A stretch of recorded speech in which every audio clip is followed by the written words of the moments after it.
बेचारी बहू। सरिता की शादी एक अच्छे परिवार में हुई है। उसका पति रोहन उसे बहुत प्यार करता है।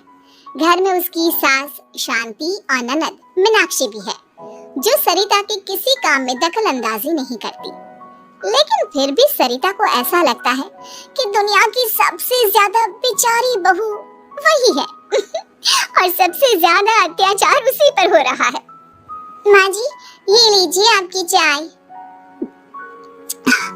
अरे बहू, तूने इतनी ज्यादा चीनी क्यों डाल दी चाय में? हाय हाय माँ जी, मैंने तो उतनी ही मीठी बनाई है जितनी मीठी आपको पसंद है। माँ जी, आपको तो मेरे हाथ की चाय अच्छी ही नहीं लगती। जब देखो कुछ न कुछ कमी निकाल ही देती हो। अरे बहू, तू एक बात के पीछे ही पड़ जाती है। मैंने ऐसा कब कहा कि तू रोज चाय खराब बनाती है? सरिता अपने कमरे में चली जाती है और फोन उठाकर अपनी माँ से बात करती है। हेलो माँ, कैसी हो आप? क्या कर रही हो? मैं तो ठीक हूँ, पर तू बता, तेरा मूड कैसा है? तेरी आवाज से लग रहा है कि कुछ तो हुआ है तेरे ससुराल में। अरे क्या बताऊँ माँ, यहाँ तो हर समय मेरे साथ बहुत बुरा व्यवहार होता है। मैंने अपनी सास के लिए इतनी अच्छी चाय बनाई, लेकिन मेरी सास चाय पीते ही मुझे 4 बातें सुना दी। बेटी, तू इतनी छोटी छोटी बातों पर ध्यान ही क्यों देती हो? तुम्हारी सास ने कुछ बोल भी दिया तो क्या हो गया, वो बड़ी है ना तुझसे। माँ ने इतना समझाया, लेकिन इस बात का सरिता पर कोई असर नहीं हुआ। अपनी बेचारी बहू की छवि वो बदलना ही नहीं चाहती। अगली सुबह सब नाश्ते की टेबल पर बैठकर नाश्ता कर रहे थे, तभी सरिता ने अपने पति से कहा, सुनिए जी, मुझे ना आज बाजार से कुछ सामान लेकर आना है। आज आप ऑफिस से आने के बाद मुझे लेकर चलना ना। भाभी, मुझे भी कुछ किताबें खरीदनी है। आप दोनों जा ही रहे हो तो मेरी किताबें भी ले आना। लो, अभी तो बात ही की है बाजार जाने की तो एक फरमाइश आ गई। माँ जी, आप भी बता दो कुछ, और हाँ, मोहल्ले वालों से भी बोल दो अगर वो कुछ मंगवाना चाहते हो तो। बेचारी मीनाक्षी अपना सा मुंह लेकर रह गई। ये सब देखकर रोहन से चुप नहीं रह गया और वो गुस्से में बोला, सरिता क्या हो गया है तुम्हें? मीनाक्षी ने तो सिर्फ किताबों के लिए बोला है। तुम्हें मीनाक्षी से इस तरह से बात नहीं करनी चाहिए। माफी मांगो उससे अभी। क्या? मैं माफी मांगू? दिन भर आपके घर के काम करूं मैं, आपकी और आपके घर वालों की बातें सुनूं मैं, और अब माफी भी मैं मांगू? ऐसा कभी नहीं हो सकता। ये बोलकर सरिता वहां से चली जाती है। एक दिन उनकी पड़ोसन घर आती है। अरे सरिता, क्या कर रही है? और क्या करूंगी भाभी जी, बस घर का काम ही कर रही हूँ। आप बताओ कैसे आना हुआ? अरे मैं तो तुम्हारा हालचाल पूछने आई थी, लेकिन तुम तो बिजी लग रही हो। कोई बात नहीं, मैं बाद में आ जाऊंगी। और क्या करूँ भाभी जी, जब से शादी होकर आई हूँ ना, बस काम ही कर रही हूँ। और इस घर में ना कोई मेरी कदर नहीं करता। पति है जो बस घर से ऑफिस, ऑफिस से घर। ननद को तो कॉलेज से फुर्सत नहीं। बची सास तो उनका सारा समय मेरी गलतियां निकालने में लग जाता है। अरे ये क्या कह रही हो सरिता? तुम्हारी सास तो पूरे मोहल्ले में तुम्हारी तारीफ करती फिरती है कि तुम बहुत अच्छी हो, पूरा घर तुम्ही ने संभाल रखा है। हाँ तो क्या हुआ, इसमें गलत क्या कहती है? सच्ची तो कहती है। मेरी मर्जी के बिना इस घर का पत्ता भी नहीं हिलता।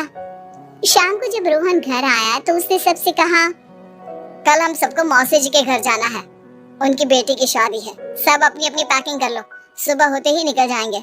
और सरिता, तुम कान खोलकर सुन लो, वहाँ जाकर किसी की बुराई भलाई शुरू मत कर देना, नहीं तो मुझसे बुरा कोई नहीं होगा।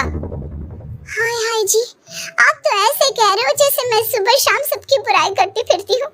आज तक कोई कह नहीं सकता कि मैंने किसी के पीठ पीछे किसी के बारे में कोई बुरी बात बोली हो तो। अरे बस बहू, बात को और ज्यादा आगे मत बढ़ा। हमें सब पता है तो हमारे साथ क्या व्यवहार करती है। ये बात घर तक रखना, शादी में किसी को कुछ मत बोलना, नहीं तो सब कहेंगे कि शांति की बहू कितना बोलती है। हाँ हाँ, सब कुछ तो मैं ही बोलती हूँ ना। आप लोग तो हर समय फूलों की बारिश करते रहते हो मेरे ऊपर। सारी गलती मेरी है जो मैं इस घर में आई। सबका कितना ध्यान रखती हूँ, लेकिन फिर भी मेरी तो आप लोगों की नजर में कोई कदर ही नहीं है। अगली सुबह सब लोग मौसी जी के घर पर चले जाते हैं। वहाँ पर शादी का माहौल होता है, सब जगह चहल पहल होती है, बहुत सारे मेहमान आए हैं। सरिता को वहाँ बहुत अच्छा लग रहा है। वो अपने मन में सोचती है, यहाँ कितना अच्छा लग रहा है, कितनी रौनक है। मैं यहाँ किसी से ज्यादा बात नहीं करूंगी। अगर मेरे मुंह से कुछ ऐसा वैसा निकल गया तो रोहन जी तो मुझसे गुस्सा हो जाएंगी। सरिता ये सब सोच ही रही थी कि वहाँ रोहन की कजिन साक्षी आ गई और सरिता से बोली, आप सरिता भाभी हो ना? जितना आपके बारे में सुना था, आप तो उससे भी ज्यादा सुंदर हो। हाँ वो तो है, मेरी सुंदरता की तारीफ सब करते हैं। मेरे मायके में तो सब यही बोलते हैं कि रोहन जी की किस्मत बहुत अच्छी है जिन्हें मैं मिली। लेकिन आप कौन है? मैंने आपको पहचाना नहीं। मैं रोहन भैया की कजिन हूँ। आपकी शादी पर नहीं आ पाई थी ना, इसलिए आप मुझसे मिली नहीं कभी। शांति मौसी और मीनाक्षी आपकी बहुत तारीफ करते हैं। क्या कहा तुमने? मेरी तारीफ? कभी नहीं। मेरे ससुराल वाले कभी मेरी तारीफ कर ही नहीं सकते। मैं इतनी अच्छी हूँ, मेहनती हूँ, लेकिन उन्हें तो मेरी कदर ही नहीं। सारा दिन घर का काम करती हूँ, फिर भी मेरी सास ना मुझे सुनाती रहती है और पति भी मेरी सास की साइड लेते हैं। ना कभी बाहर ले जाते हैं, ना कहीं घुमाने। अगर घुमाने के लिए कभी बोल भी देना तो उनकी बहन बीच में आ जाती है। मैं कैसे रह रही हूँ उस घर में, ये मैं ही जानती हूँ। सरिता की ये बातें सुनकर साक्षी को बड़ी हैरानी हुई। अब वो हर किसी के सामने अपनी बढ़ाई और ससुराल वालों की बुराई करने लगी। रोहन और शांति को सरिता पर बहुत गुस्सा आया, लेकिन वो चुप रहे। अगले दिन जब वो अपने घर पर आए, सरिता, तुमने क्यों सबके सामने मेरी इज्जत का तमाशा बनाया? तुमसे बोला था ना कि चुप रहना। अजी ऐसा भी क्या कह दिया मैंने जो इतना भड़क रहे हो? तुम जहाँ जाती हो अपना रोना शुरू कर देती हो, कभी किसी दूसरे की बात ही नहीं सुनती, बस अपनी कहती रहती हो। तुमने सबके सामने हमारा तमाशा बनाकर रख दिया है।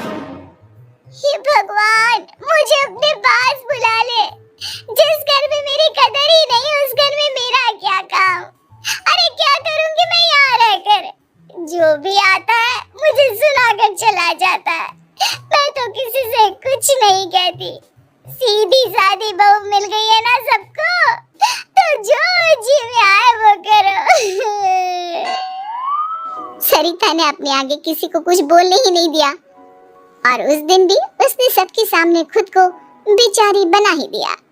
अगले दिन मीनाक्षी कॉलेज के लिए लेट हो रही थी, इसलिए वो हर काम जल्दी जल्दी कर रही थी।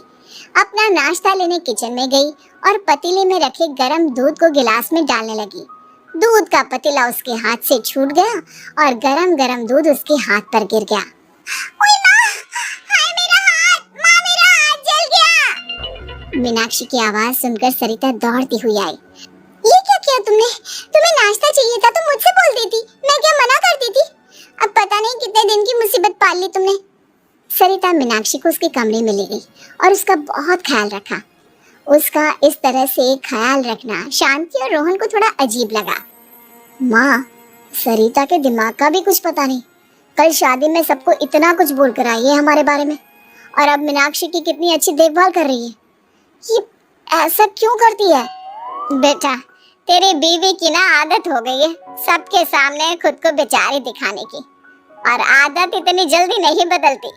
जब ये बोलना शुरू करती है तो रुकने का नाम ही नहीं लेती, इसलिए इसे पता ही नहीं चलता कि ये किसके सामने क्या बोली जा रही है। लेकिन दिल की बहुत अच्छी है। हमें भी अपना दिल बड़ा करके ये जैसी है इसे स्वीकार